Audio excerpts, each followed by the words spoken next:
ہم بتا چکے ہیں کہ نبوت کے 11ویں سال موسم حج میں یثرب کے 6 آدمیوں نے اسلام قبول کر لیا تھا اور رسول اللہ صلی اللہ علیہ وسلم سے وعدہ کیا تھا کہ اپنی قوم میں جا کر آپ کی رسالت کی تبلیغ کریں گے۔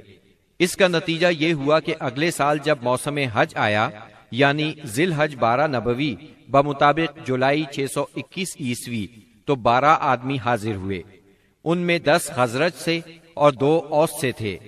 خزرج کے 10 میں سے جابر بن عبداللہ بن ریعاب کو چھوڑ کر باقی 5 تو وہی تھے جو پچھلے سال آ چکے تھے، جبکہ نئے 5 یہ تھے: معاذ بن حارث یعنی معاذ بن افرا، زکوان بن عبد القیس، عبادہ بن سامت، یزید بن ثعلبہ، عباس بن عبادہ بن نزلہ، اور اوس کے 2 آدمی ابو الحسم بن التیہان اور اویم بن سائدہ تھے۔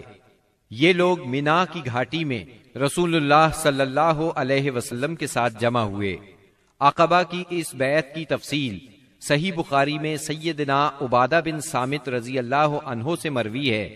وہ بیان کرتے ہیں کہ رسول اللہ صلی اللہ علیہ وسلم نے فرمایا، آؤ مجھ سے اس بات پر بیعت کرو کہ اللہ کے ساتھ کسی چیز کو شریک نہیں کرو گے، چوری نہیں کرو گے، زنا نہیں کرو گے، اپنی اولاد کو قتل نہیں کرو گے، اپنے ہاتھ پاؤں کے درمیان سے گھڑ کر کوئی بہتان نہیں لاؤ گے، اور کسی بھلی بات میں میری نافرمانی نہیں کرو گے۔ جو شخص یہ ساری باتیں پوری کرے گا تو اس کا اجر اللہ کے پاس ہے، اور جو شخص ان میں سے کسی چیز کا ارتکاب کر بیٹھا پھر اسے دنیا ہی میں اس کی سزا دی گئی تو یہ اس کے لیے کفارہ ہوگی، اور جو شخص ان میں سے کسی چیز کا ارتکاب کر بیٹھا پھر اللہ نے اس پر پردہ ڈال دیا تو اس کا معاملہ اللہ کے حوالے ہے، وہ چاہے تو سزا دے چاہے تو معاف کر دے۔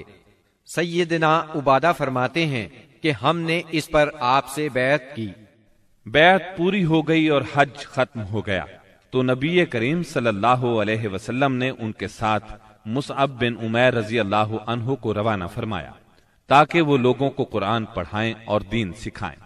سیدنا مصعب بن عمیر رضی اللہ عنہ نے ابو امامہ اسعد بن زرارہ رضی اللہ عنہ کے گھر قیام فرمایا، پھر دونوں اسلام کی تبلیغ کے لیے سرگرم ہو گئے۔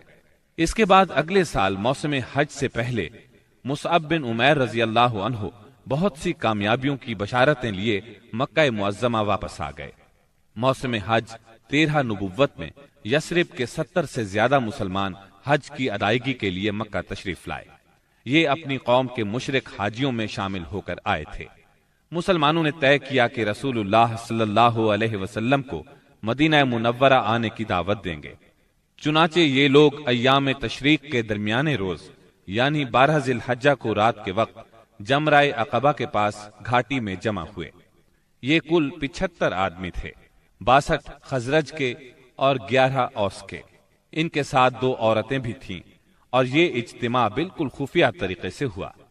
نبی اکرم صلی اللہ علیہ وسلم اپنے چچا سیدنا عباس رضی اللہ عنہ کے ساتھ ان لوگوں کے پاس پہنچے۔ سیدنا عباس رضی اللہ عنہ ابھی تک مسلمان نہیں ہوئے تھے، لیکن اپنے بھتیجے کے معاملے میں اطمینان چاہتے تھے، اس لیے سب سے پہلے انہوں نے ہی بات کی۔ بولے، رسول اللہ صلی اللہ علیہ وسلم اپنی قوم اور اپنے شہر میں عزت اور حفاظت کے ساتھ ہیں، لہٰذا اگر تمہارا یہ خیال ہے کہ تم انہیں جس چیز کی طرف بلا رہے ہو اسے نبھاؤ گے اور انہیں ان کے مخالفین سے بچا لو گے تو تم نے جو ذمہ داری اٹھائی ہے اسے اچھی طرح جان لو، ورنہ ابھی سے انہیں چھوڑ دو۔ ان کے جواب میں اہل یثرب کے ترجمان سیدنا برا بن معرور رضی اللہ عنہ نے کہا، ہم رسول اللہ صلی اللہ علیہ وسلم سے سچے دل سے وفاداری کا ارادہ رکھتے ہیں، اپنی جانیں ان پر نچھاور کر دیں گے، لہٰذا اے اللہ کے رسول آپ بات کیجئے اور اپنے رب کے لیے اور اپنے لیے جو عہد و پیمان پسند ہو لے لیجئے۔ اس کے بعد رسول اللہ صلی اللہ علیہ وسلم نے گفتگو فرمائی، آپ نے قرآن کریم کی تلاوت فرمائی، پھر ان حضرات کو اللہ کی طرف دعوت دی، اسلام کی طرف رغبت دلائی اور اپنے رب کے لیے عہد دیا۔ فرمایا، تنہا اسی کی عبادت کرو اور اس کے ساتھ کسی کو شریک نہ کرو۔ اس پر اہل یثرب نے کہا، ہم کس چیز پر آپ سے بیعت کریں؟ نبی کریم صلی اللہ علیہ وسلم نے فرمایا، چستی اور سستی ہر حالت میں بات سنو گے اور مانو گے، تنگی اور خوشحالی ہر حال میں مال خرچ کرو گے، بھلائی کا حکم دو گے اور برائی سے روکو گے، اللہ کے راستے میں اٹھ کھڑے ہوگے اور اس سلسلے میں کسی ملامت کرنے والے کی ملامت کی پرواہ نہیں کرو گے، اور جب میں تمہارے پاس آ جاؤں تو میری مدد کرو گے، اور جس چیز سے اپنی جان اور اپنے بال بچوں کی حفاظت کرتے ہو اسی سے میری حفاظت کرو گے، اور تمہارے لیے جنت ہے۔ سیدنا عبادہ رضی اللہ عنہ فرماتے ہیں کہ ہم نے آپ سے اس بات پر بھی بیعت کی کہ حکومت کے بارے میں اہل حکومت سے جھگڑا نہیں کریں گے۔ اس پر سیدنا برا بن معرور رضی اللہ عنہ نے آپ کا ہاتھ پکڑا اور عرض کیا، ہاں اس ذات کی قسم جس نے آپ کو حق کے ساتھ بھیجا ہے، ہم یقیناً اس چیز سے آپ کی حفاظت کریں گے جس سے اپنے بال بچوں کی حفاظت کرتے ہیں، لہذا آپ ہم سے بیعت لیجئے۔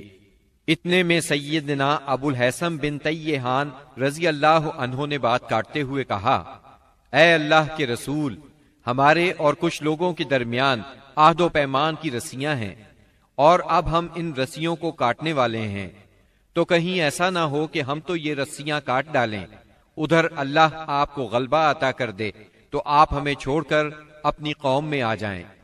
یہ سن کر آپ مسکرائے، پھر فرمایا، نہیں بلکہ آپ لوگوں کا خون میرا خون اور آپ لوگوں کی بربادی میری بربادی ہے۔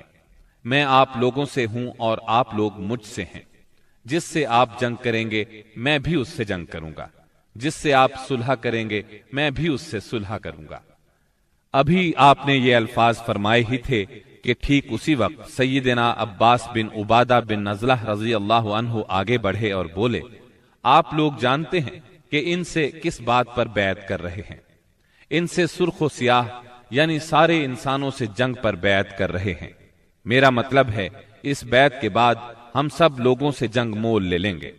اس لیے اگر آپ کو اندازہ ہے کہ جب آپ کے اموال کا صفایا کر دیا جائے گا اور آپ کے معزز لوگ قتل کر دیے جائیں گے تو آپ ان کا ساتھ چھوڑ دیں گے۔ اگر ایسا کرنا ہے تو پھر ابھی ساتھ چھوڑ دیں، کیونکہ اس طرح دنیا اور آخرت کی رسوائی ملے گی۔ اور اگر آپ لوگوں کا خیال یہ ہے کہ مال کی تباہی اور معزز لوگوں کے قتل کے باوجود عہد نبھائیں گے تو پھر انہیں لے لیجئے، کیونکہ یہ اللہ کی قسم دنیا و آخرت کی بھلائی ہے۔ تب ان لوگوں نے کہا، ہم انہیں اپنے مالوں کی تباہی اور معزز لوگوں کے قتل کے خطرے کے باوجود ساتھ لیتے ہیں۔ اللہ کے رسول بتلائیے اس کے بدلے میں ہمارے لیے کیا ہے؟ آپ نے فرمایا، جنت۔ اب لوگوں نے کہا، اپنا ہاتھ پھیلائیں۔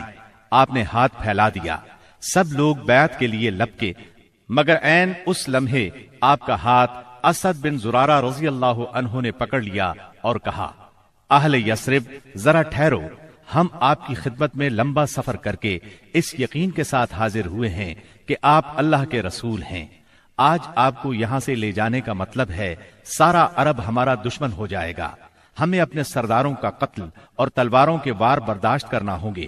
اب اگر آپ سب لوگ یہ بات برداشت کرنے کے لیے تیار ہیں تو انہیں لے لیں، اس صورت میں آپ کا اجر اللہ کے ہاں ہے، اور اگر آپ لوگوں کو اپنے بارے میں کوئی اندیشہ ہے تو انہیں ابھی چھوڑ دیں، یہ عذر اللہ کے نزدیک زیادہ قابل قبول ہوگا۔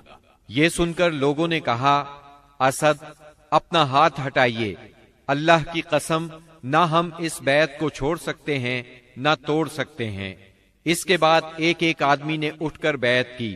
راجح ترین قول کے مطابق سب سے پہلے بیعت کرنے والے خود اسد بن زرارہ رضی اللہ عنہ تھے۔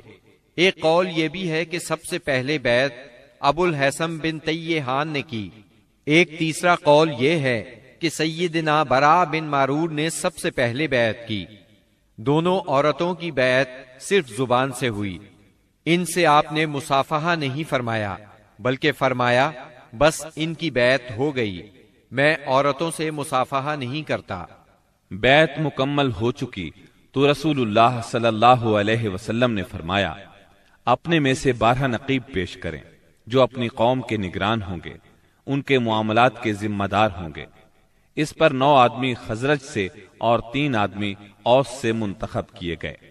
جب ان کا انتخاب ہو چکا تو رسول اللہ صلی اللہ علیہ وسلم نے فرمایا، آپ لوگ اپنی قوم کے تمام معاملات کے ذمہ دار ہیں، جس طرح عیسیٰ علیہ السلام کے حواری ان کی طرف سے کفیل ہوئے تھے، اور میں اپنی قوم یعنی مسلمانوں کا کفیل ہوں۔ ان سب نے ایک زبان ہو کر کہا جی ہاں۔ تو یہ تھی دوسری بیعت عقبہ۔